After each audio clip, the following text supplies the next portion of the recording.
Pada malam hari ini, saya ingin sharing tentang perikop dari kitab suci Injil Lukas, bab 5 ayat 1 sampai dengan ayat 11. Di mana perikop ini bercerita tentang Simon Petrus, Yohanes, Yakobus, anak Zebedeus yang menjadi murid Yesus. Pada pagi hari itu, Yesus sedang berjalan di pinggir Danau Genezaret, yang pada saat ini dikenal dengan Danau Galilea. Yesus sedang mengajar banyak orang pada saat itu. Tetapi di pinggir pantai ada 2 buah perahu milik Simon, di mana Simon pada saat itu sedang membereskan jala yang ia gunakan pada malam sebelumnya. Kemudian Yesus menaiki perahu Simon dan mengajar banyak orang dari atas perahu. Setelah itu Yesus berkata kepada Simon, "Tolakkanlah perahumu ke tempat yang lebih dalam lagi." Tetapi Simon berkata kepada Yesus, "Sudah semalaman kami bekerja keras, tetapi kami tidak mendapatkan tangkapan." Kita pun seperti Simon, terkadang ditempatkan pada posisi ataupun keadaan di mana kita sudah berusaha dengan keras, sudah berusaha dengan mengupayakan segala daya dan upaya kita, tetapi kita mendapatkan hasil yang bisa dibilang tidak sesuai dengan apa yang kita inginkan. Sehingga kita bilang kita gagal, usaha kita sia-sia. Cenderung juga kita terlalu berlarut-larut dalam kegagalan itu, sehingga kita terlalu pandai berhitung. Sehingga kita kalau dibilang, ayo berusaha lagi, kita jadi kayak males berusaha. Saya udah berusaha cukup keras, toh hasilnya sama aja. Tetapi kita diberikan contoh seorang Simon yang pada ayat berikutnya dia berkata begini, "Jika memang guru yang menginginkannya, maka aku akan mendebarkan jala juga." Dan setelah itu, perahu Simon hampir tenggelam karena hasil tangkapan yang luar biasa banyak. Jadi pada ayat-ayat ini saya menarik sebuah kesimpulan bahwa Tuhan Yesus menginginkan kita untuk setia. Tanpa memikirkan sudah berapa banyak kali kita berusaha dan gagal, tetapi setia untuk terus berusaha. Seperti Simon yang Tuhan Yesus inginkan, satu kali lagi aja kamu menebarkan jala dan kamu akan mendapatkan hasil yang luar biasa banyak. Jadi mungkin Tuhan Yesus pada saat ini belum memberikan hasil yang kita inginkan, tetapi mungkin satu kali lagi kita berusaha dan tetap setia dengan usaha kita, kita akan mendapatkan keberhasilan. Mungkin keberhasilan itu pun memang yang tidak kita pikirkan sama sekali, seperti Simon yang mendapatkan hasil tangkapan yang luar biasa banyak itu tadi. Dan setelah mereka mendapatkan hasil tangkapan yang luar biasa banyak itu tadi juga, Simon Petrus, Yohanes, dan Yakobus anak Zebedeus meninggalkan semua perahu mereka dan mengikuti Yesus menjadi penjala manusia. Di mana pekerjaan penjala manusia itu jauh lebih besar daripada penjala ikan itu tadi. Kita pun dituntut seperti Simon yang terus berusaha dan yakin kepada petunjuk yang diberikan oleh Tuhan kita Yesus Kristus.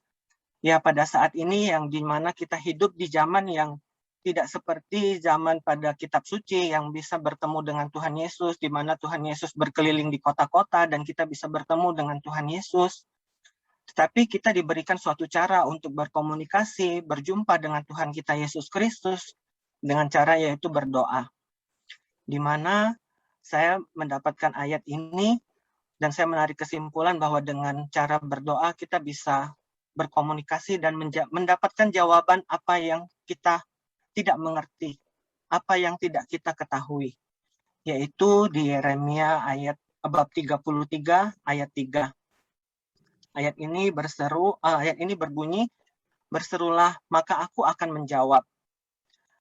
Aku akan memberitahukan kamu apa yang tidak kamu ketahui dan hal yang besar yang tidak kamu pahami." Jadi di sini kata berseru saya tarik lagi sebuah kesimpulan bahwa berseru itu adalah berdoa. Karena dengan berdoa merupakan salah satu sikap kita sebagai orang beriman bisa berkomunikasi dengan Tuhan, bisa mendapatkan apa yang tidak kita mengerti, bisa mengeluh kepada Tuhan terhadap apapun pergumulan hidup kita. Kita bisa berdoa seperti anak-anak yang meminta kepada Bapaknya sendiri. Dan Tuhan pun berjanji di ayat ini, Dia akan menjawab apa yang tidak kita mengerti dan akan memberitahukan kita hal besar yang tidak kita pahami itu tadi. Selain Allah Bapa di surga memberikan kita ayat ini, kita pun sebagai orang Katolik juga diberikan contoh teladan hidup dari orang-orang kudus.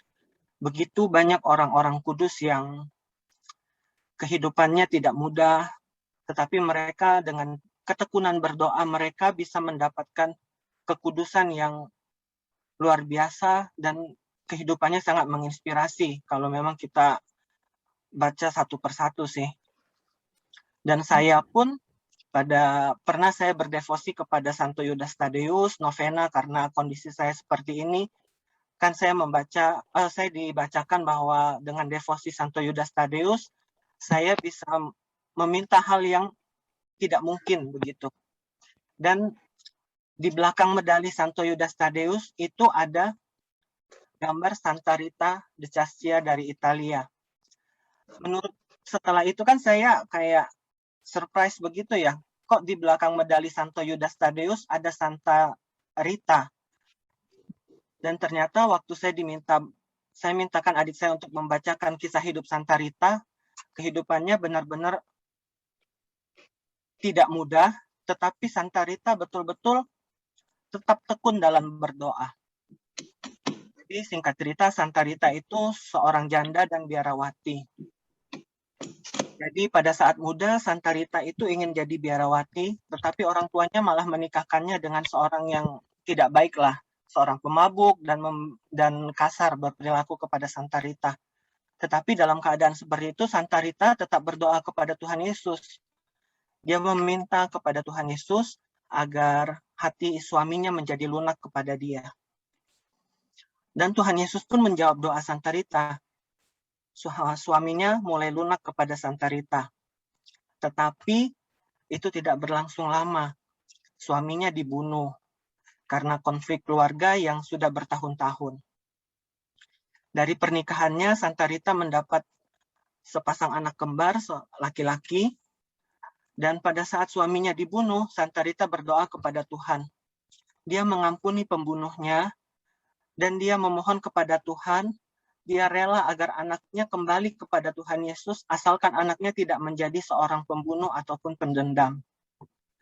Sehingga Tuhan Yesus pun menjawab doa Santa Rita dengan, Tuhan menilai mungkin anaknya tidak bisa melepaskan rasa dendam dan ingin membunuh itu tadi, sehingga anaknya pun dua-duanya meninggal. Kedua anak Santa Rita pun meninggal.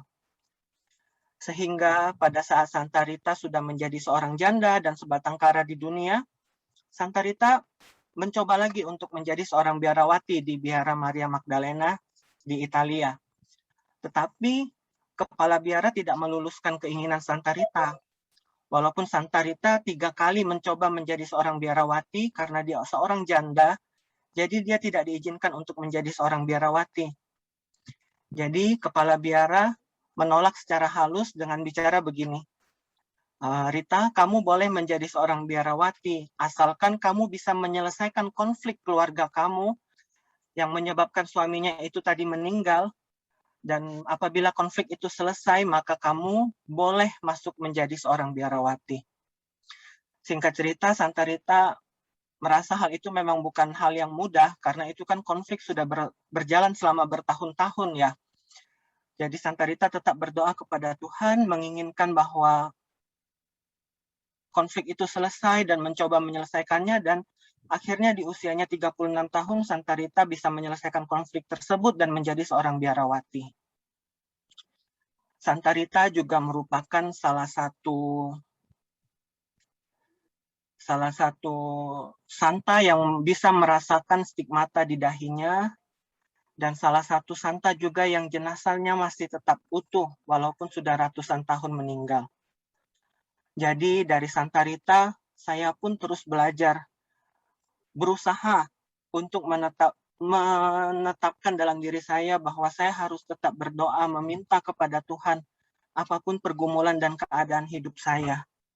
Memang sih pada saat ini, dalam kondisi saya seperti ini, saya pun kadang-kadang masih tidak stabil ataupun masih terasa ya kadang-kadang up, kadang-kadang down begitu. Tapi ya, saya berusaha terus sih untuk kan sudah diberikan suatu ayat yang meneguhkan, sudah diberikan contoh hidup begitu banyak Santa-Santo, tapi saya berusaha untuk seperti mencoba, walaupun ya sekian persen, tapi saya berusaha untuk tekun dalam berdoa.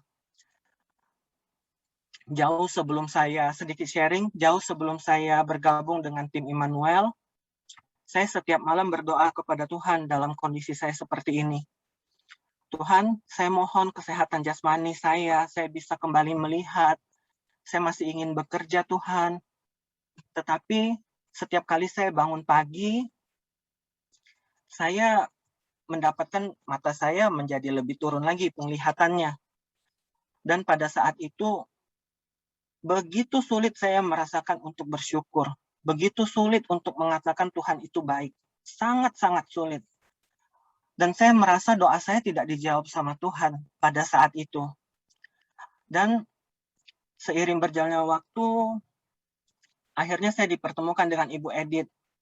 Saya dipertemukan dengan Ibu Edith dengan cara konseling.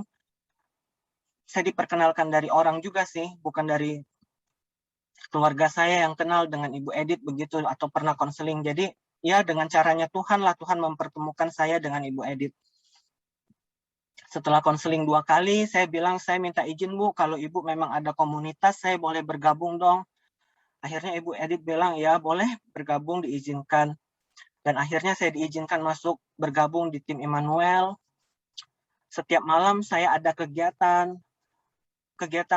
saling mendoakan, berdoa syafaat, sharing, dan begitu banyak hal yang saya peroleh dari perkumpulan kita setiap malam. Mungkin hal itu hal sederhana seperti waktu awal-awal saya ikut sharing di hari Jumat, pernah ada sharing begini yang saya ingat. Kalau Tante Gina itu kalau ngupas kentang, didoain Salam Maria biar laku. Memang sih itu dibuat kayak lelucon atau jokes gitu, tapi buat saya merasa kayak apa ya, imannya luar biasa dan saya mau mencontoh iman yang seperti itu. Jadi semenjak saat itu saya melakukan hal sekecil apapun, saya berusaha untuk ingat Tuhan, berusaha berdoa kepada Tuhan. Memulai segala sesuatu dengan berdoa. Setelah itu saya juga pernah conference, juga pernah sharing kalau mau berdoa itu yang baik, kalau bisa ya kita mendoakan orang lain. Tuhan yang mendengarkan doa kita mendoakan orang lain akan mendengarkan apa yang menjadi kebutuhan kita. Jadi sebenarnya banyak hal-hal yang walaupun terkadang memang sering dibuat ketawa-ketawa dalam sharing, tapi apa ya, banyak sekali mengubah kehidupan saya. Sampai di suatu titik saya merasa, apa ya, saya harus belajar bersyukur. Kalau saya tidak belajar bersyukur, saya tidak akan bisa mendapat kesembuhan. Saya tidak merasakan hal yang baik terjadi dalam kehidupan saya.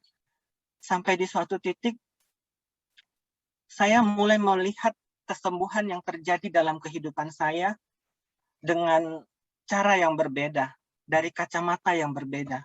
Karena kalau saya tidak dengan cara seperti itu, saya akan terus terpuruk dan tidak bisa berkata Tuhan itu baik. Jadi pelan-pelan saya mulai mencoba merubah mindset saya untuk melihat kesembuhan saya bukan dari jasmani. Tuhan mulai menyembuhkan saya dari rohani. Kenapa saya bilang demikian? Karena saya pada saat saya aktif bekerja selama belasan tahun, saya ke gereja hanya sekedar absen. Tidak mencari kesibukan, tidak mencari cara untuk saya aktif di gereja seperti saat saya dulu di Palembang.